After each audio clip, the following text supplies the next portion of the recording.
Some marble blocks have statues within them, embedded in their future.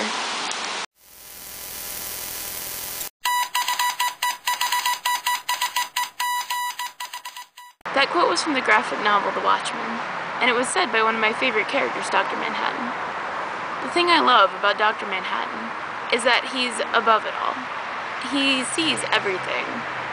Every instant in time is simultaneous to him because it doesn't run on a line, because he's not tied down to the human perception of how things must be. And that sort of complexity is the sort of thing that I love in most characters. It's the thing that makes me choose characters to RP.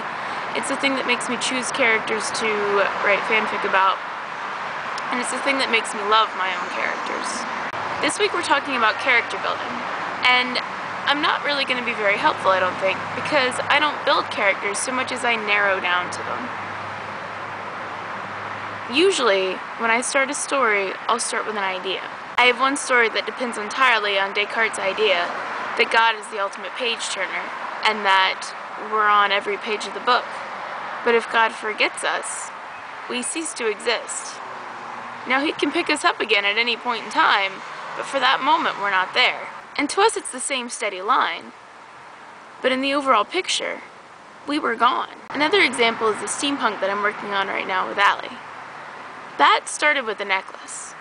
And what happened was my friend Kat sent me this necklace off of Etsy, it's a clockwork necklace with wings on the sides, and it's gorgeous. And it reminded me of something that could maybe be used for communication. What if the gears actually turned? What if the gears worked and were constantly working and moving and sending things about you or whoever was wearing it off to a central location? And then I started thinking about what kind of people would need these. What kind of subversive group would need to speak like this and not be able to say things the way that we would generally say them out in the open? And then I thought, what would happen if someone lost the necklace? If someone who was pretty much dependent on that for their way of life was ridiculous enough to lose it? And that's where I got James from. James isn't my favorite character, but he's the one that started it all. And from James and the necklace, there was a whole world.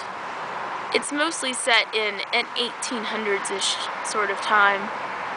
And there's a monarchy, and there's a group of people who don't want the monarchy to be there. So I had to flesh out that group of people. And I started to wonder why they didn't like the monarchy, and what they would do to stop it. And also why they didn't want the bourgeois, or the middle class, who was continually growing every day, to take over for them. And that's where my architects came from.